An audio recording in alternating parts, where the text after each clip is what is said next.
Gjithçka që duhet të dini rreth migren.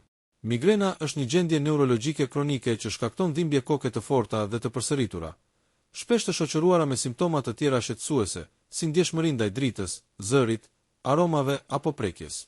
Më poshtë po ju japim një përmbledhje të detajuar për çdo aspekt të saj. Si ndihet migrena? Dhimbja shpesh është pulsuese, nga njëra anë e kokës, dhe mund të zgjas nga disa orë deri në disa ditë. Mund të ndihet si një presion i fortë, ndjesi djegjeje apo si goditje të forta në kokë. Simptomat: nauze dhe të vjella, ndjeshmëri ndaj dritës, fotofobi, zërit, fonofobi dhe aromave. Lodhje ekstreme, probleme me përqendrimin, aura, ndjesi ose shikime të çuditshme para nisjes së dhimbjes. Shkaqet: shkaku i saktë nuk dihet, por besohet se përfshihen faktor gjenetik dhe mjedisor. Ndryshimet në trurin dhe qarkullimin e serotoninës luajnë rol të madh. Shkaktar: ndryshimet hormonale, veçanërisht te gratë. Stresi, gjumi i pamjaftueshëm ose i tepërt, uji i pamjaftueshëm, dehidratimi, ushqime të caktuara, çokolata, djathi i vjetër, kafja e te.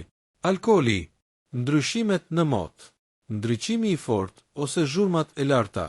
Trajtimi: mund të përfshijë medikamente për lehtësimin e dhimbjes, si triptanët, ibuprofeni ose paracetamoli, ilaçe parandaluese, si beta bllokuesit ose antidepresantët, si dhe terapia alternative. Remedjet natyrale dhe ndihmesa: pushimi në një dhomë të errët dhe të qetë, kompresa të ftohta në kokë ose qafë, ujë me bollëk, magnez, vitamina B2, koenzima E10, akupunktur, meditim dhe teknika relaksuese. Llojet e migrenës: migren me aur, migren pa aur, më e zakonshmja, migren kronike, migren menstruale, migren vestibulare, me marramendje. Diagnostikimi: bazohet në historikun mjekësor dhe simptomat. Mjeku mund të kërkojë edhe skanime, SIR ose ST, për të përjashtuar shkaktar të tjerë.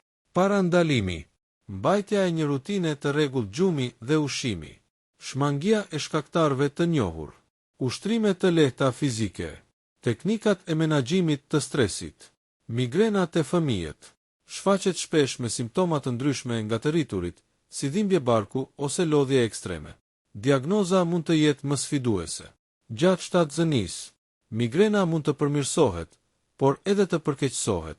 Ilaçet duhet të përdoren me kujdes të madh dhe vetëm me rekomandimin e mjekut.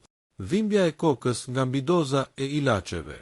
Përdorimi i shpeshtë i barnave për dhimbje koke mund të çojë në një cikël ku dhimbja rikthehet më shpesh. Ky është një lloj i veçantë dhimbjeje koke që kërkon menaxhim të kujdesshëm. Migrena vese dhimbja e zakonshme e kokës nga tensioni. Migrena është më e fortë, më e gjatë dhe shoqërohet me simptoma neurologjike, ndryshe nga dhimbja e tensionit që është më e lehtë dhe pa aura ose nauze. Migrena apo goditje në tru. Shumë simptoma mund të ngatërohen me goditje në tru, veçanërisht aura. Nëse ndjenin pirje, vështirësi në të folur apo humbje të papritur të shikimit, kërkoni ndihmë mjekësore urgjente. Përfundim: migrena nuk është thjesht një dhimbje koke, është një gjendje komplekse që ndikon seriozisht në cilësinë e jetës. Diagnoza e saktë, kuptimi i shkaktarëve dhe menaxhimi i mirë mund ta bëjnë më të lehtë jetesën me të. Nëse keni përjetuar simptoma të tilla, mos nguroni të kërkoni ndihmë mjekësore. Kujdesuni për veten, shëndeti është prioritet.